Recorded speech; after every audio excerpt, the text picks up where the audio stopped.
आदरणीय सुहेली मेहता जी, प्रदेश के प्रवक्ता उपेंद्र सिंह जी, मीडिया के सह प्रभारी प्रभात मालाकार जी उपस्थित हैं।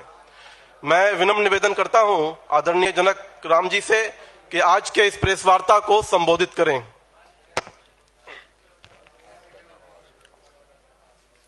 धन्यवाद साथियों। सभी प्रिंट मीडिया, इलेक्ट्रॉनिक मीडिया, छायाकार, पत्रकार बंधु, जैसा आपने सुना, साथ में बैठे हुए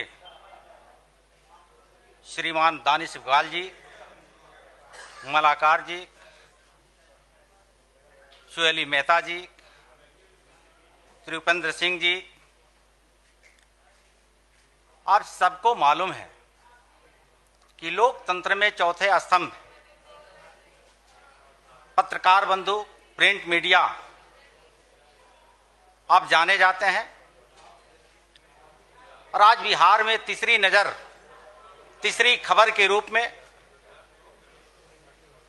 जो महागठबंधन के नेता हैं और खास करके राष्ट्रीय जनता दल, जो बिहार की जनता बिहार जलाओ दल के नाम से जानती है,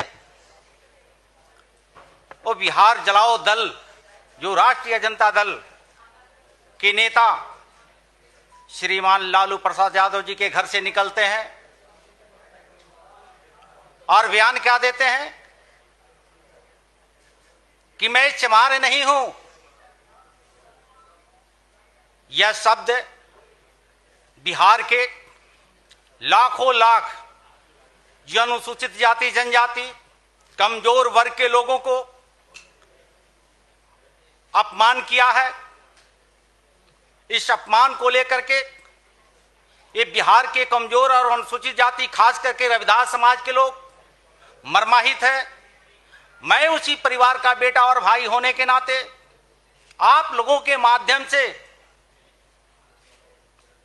पूर्व मुख्यमंत्री श्री लालू प्रसाद यादव जी, पूर्व मुख्यमंत्री श्रीमती राबड़ी जी के राजकुमार पूर्व उप मुख्यमंत्री तेजस्वी जी का अब तक आधिकारिक कोई बयान नहीं आया।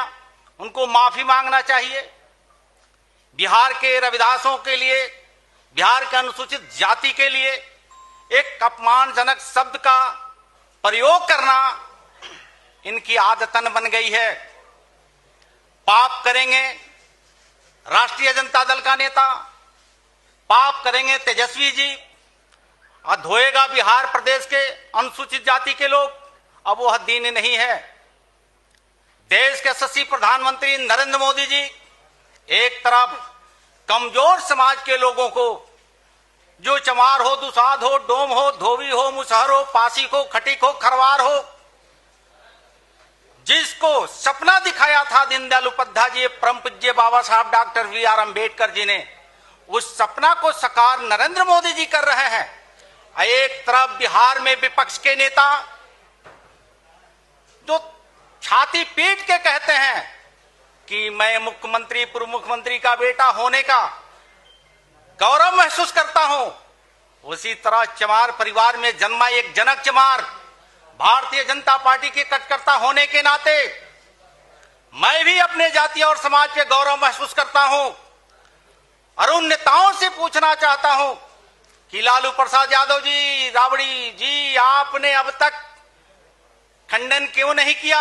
इस तरह से अपमानजनक शब्दों का प्रयोग करके एक खास जाति, अनुसूचित जाति को अपमान करना आपका नियति बन गई है।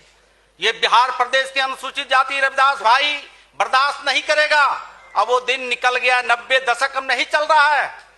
देश और प्रदेश में सुशासन की सरकारें चल रही है। बिहार के यशस्वी मुख्यमंत्री नीतीश कुमार जी और देश के यशस्वी प्रधानमंत्री नरेंद्र मोदी जी के साथ जिस तरह से बिहार प्रदेश के सभी कमजोर तबके के लोग, उनका विकास हो रहा है, उससे घबराहट महागठबंधन के नेताओं में दिख रहा है, जिससे अनर्गल खास तबके के खास जातियों को इन्होंने नाम लेकर के अपमान करने का काम किया है।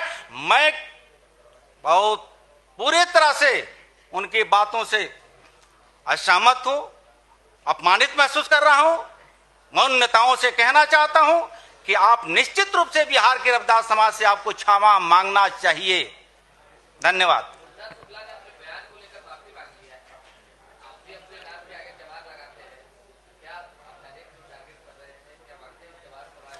आपने देखा होगा, मैं किसी व्यक्ति के नहीं, महागठबंधन के नेता जो राज्य में वर्ग संघर्ष कराना उन लोगों को नियति रही है। 90 का दशक आप लोगों ने देखा होगा, लक्ष्मणपुर बातें हो, शिनारी कांड हो, वर्ग संघर्ष करवाना, अगड़ा पिछड़ा का नारा देना, खूनी संघर्ष करवाना उनकी नियति रही है।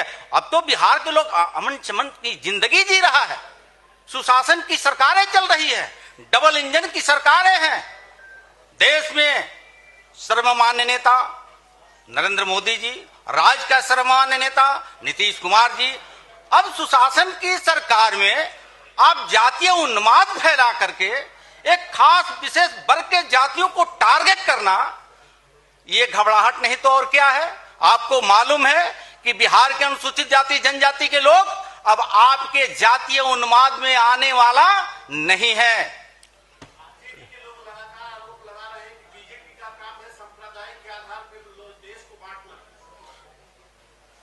ये जनता आने वाले दिनों में तय करेगी। 19 में तो जनता ने स्पष्ट जनादेश दिया था कि आपको 0 दे करके बिहार में घर बैठा दिया था। अब ये 24 का चुनाव है, 24 में 40 का 40 देश के यशस्वी प्रधानमंत्री नरेंद्र मोदी जी के नेतृत्व में जाना सुनिश्चित हो चुका है। चलिए, बहुत आज दिल्ली के रामलीला मैदान में उस पावन भूमि पर तमाम महागठबंधन के नेता अपना पाप भूलने के लिए वहां पहुंचे, क्या कहेंगे? ये देश की जनता देख रही है। 1 अरब 40 करोड़ का सरसरी निगाह देश के यशस्वी प्रधानमंत्री नरेंद्र मोदी जी के साथ है और यह स्पष्ट हो चुका है कि वो देश की जनता के लिए रामलीला मैदान में कोई इकट्ठा नहीं हुआ है। परिवार बचाओ के लिए वो रैली खास करके हो रहा है।